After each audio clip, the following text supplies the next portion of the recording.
రెచ్చగొట్టుడు చర్యలు ప్రారంభమైనాయి. ఆల్రెడీ ఇదివరకు ఖలిస్తానీ రెచ్చగొట్టేవాళ్ళు, ఇప్పుడు ముస్లిం సమాజాన్ని రెచ్చగొట్టేవాళ్ళు ప్రారంభమయ్యారు.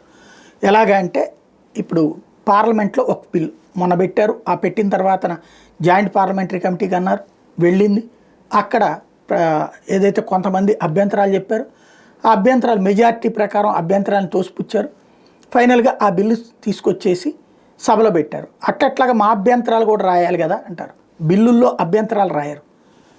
బిల్లులు అనేటటువంటి దాని మీద ఓటింగ్ అక్కడతో క్లియర్ అయిపోయింది. ఫైనల్గా బిల్లులో యాడ్ చేయాల్సిన ఏమైనా ఉంటే యాడ్ చేయడం, డిలీట్ చేయాల్సిన ఏమైనా ఉంటే డిలీట్ చేయడం. ప్రతిపక్షాలకు అధికారం లేదు, ఎందుకంటే ప్రతిపక్షాలకి ప్రజలు ఇవ్వలేదు కాబట్టి. అధికార పక్షానికి అవకాశం వచ్చింది, మెయింటైన్ చేశారు. ఇప్పుడు ఆ బిల్లుని మీరు చట్టసభ లోపల ఆమోదించుకోగలరు, మీ బలం మీకుంది కాబట్టి.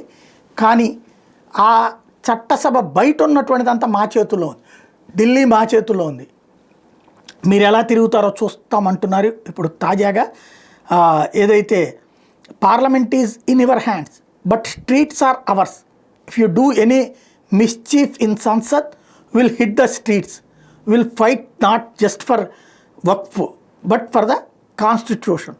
ఇది తాజాగా ఇస్తున్నటువంటి స్టేట్మెంట్లు.